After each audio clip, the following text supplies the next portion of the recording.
그러니까 제가 오늘 드리고 싶은 얘기는 재건축을 갖고 계신 모든 분들한테 좀 해드리고 싶어요. 재건축. 어떤 얘기를 해드리고 싶냐면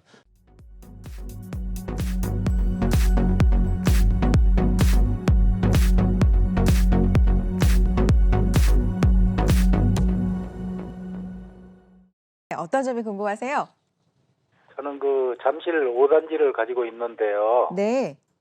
한 3년 이상 보유를 했어요. 네. 사는 데는 양천구에서 살고 있습니다. 네네. 새로. 네. 그래서 그 부부 공동 명의로 했는데 네. 재개발이 좀 많이 늦어지는 것 같아서 전망하고 어떻게 해야 되는지. 그러세요. 그럼 지금은 뭐 전세를 주고 계세요? 예, 네. 전세를 주고 있어요. 잠실주공 5단지 3년 이상 보유하셨는데 전망이 궁금하신 모양이에요. 상담 예, 도와드리겠습니다. 대표님. 안녕하세요. 예, 안녕하세요. 아버님 예, 좀 길어지니까 좀 걱정이 되시는 거죠?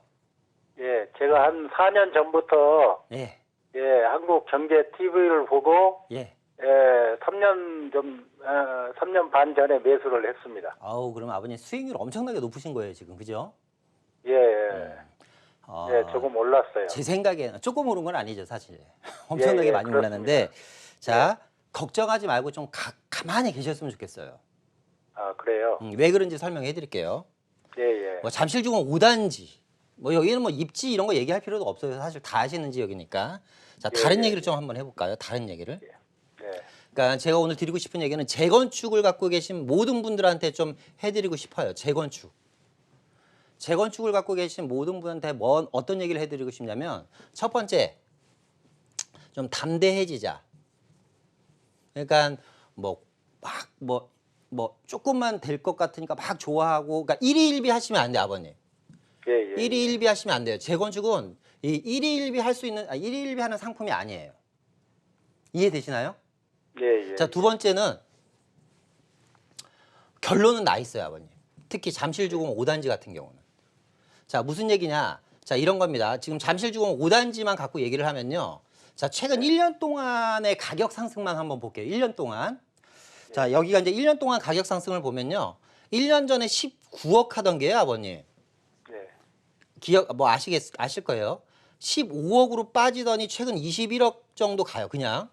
그럼 1년 동안에 이 폭이 너무 크죠. 19억짜리가 15억 가니까 4억이 빠졌다가 다시 한 6억이 올랐어요. 그러니까 6개월 사이에 4억이 빠지고 또 6개월 사이에 6억이 올랐어요. 무슨 이게 롤러코스터도 아니고 무슨 부동산 가격이. 그죠? 예, 근데 예. 강남권 재건축이나 뭐 용산도 마찬가지로 좀 큰 장에 있는 재건축들은 보통 이래요. 시세들이 다. 등락이 커요. 등락이. 예, 예. 그래서 말씀드렸던 것처럼 일희일비 하지 말고 담대해지자는 얘기예요. 그런데 잠실주공 5단지의 결론은 뭐예요, 아버님? 재건축 될 것 같아요, 안 될 것 같아요? 무조건 되죠. 왜 되냐? 자, 한강변이라는 입지가 있잖아요, 그죠? 예. 근데 여기는 아버님 대지 지분이 잠실주공 5단지가 작아요, 커요? 엄청나게 높죠? 네, 예, 예. 서울에서 내가 갖고 있는 대지 지분 갖고 같은 평수 아파트 거의 2채 정도를 받을 수 있는 대지 지분을 갖고 있는 아파트가 몇 안 돼요. 그런데 지하철을 끼고 있고 한강변이고 국제교류 복합단지가 만들어진 이런 입지에 있는 아파트들이 많을까요? 대단지면서 없을 거 아니에요, 그죠? 예, 예. 이번에 2030 광역교통망을 보면 이 잠실역과 어디에요? 삼성역을 광역교통 환승센터로 한다고 하니까 강남에만 강남역, 삼성역, 잠실역 세 군데가 광역교통 환승센터가 만들어지는 거예요, 아버님. 예, 예, 예. 우리가 이 강남을 둘째치고 청량리라는 지역이 비약적인 발전을 한 이유가 뭐예요? 광역교통망이 들어가면서 그 지역이 비약적인 발전이 됐잖아요.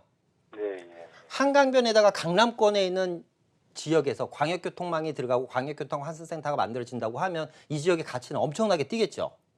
예, 예. 거기다가 대지 지분을 이렇게 많이 갖고 있고 안정적인 재건축을 할 수 있는 단지가 서울에 몇 안 돼요. 그러니까 결론은 재건축이 되는 걸로 나와 있다. 다만 뭐가 불안하냐, 아버님? 과정이 좀 불안할 수는 있어요. 재건축이라는 상품이.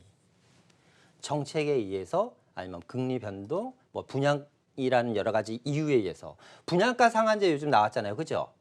예, 예. 자, 잠실주공 5단지를 보유하고 계신 분들이라든가 아니면 잠실주공 5단지를 아버님처럼 투자하신 분들이 얘가 분양가 상한제 적용 안 될 거라는 생각을 하고 한 사람이 있을까요? 얘는 그냥 분상제 대상이에요. 분상제 대상. 뭐 이 분상제라는 건 당연히 알고 들어가는 거야. 모든 사람들이. 그런데도 가격이 엄청나게 치솟죠. 왜? 아까 제가 뭐라 그랬죠? 종목이 아니라 입지가 중요하다 그랬는데 이 잠실주공 5단지가 갖고 있는 입지는 대한민국에서 손꼽을 만한 입지이기 때문에 그런 거예요. 이해되시죠? 예. 걱정하지 마시고 그냥 쭉 갖고 계세요, 아버님. 예, 고맙습니다. 예. 네. 걱정이 좀 많으셨던 것 같아요. 그런데 좀 마음 편하게 보유해 보셔도 좋다고 하니까 당분간은 좀 마음 편하게 보유해 보시고요. 궁금하신 점 언제든 연락 주세요.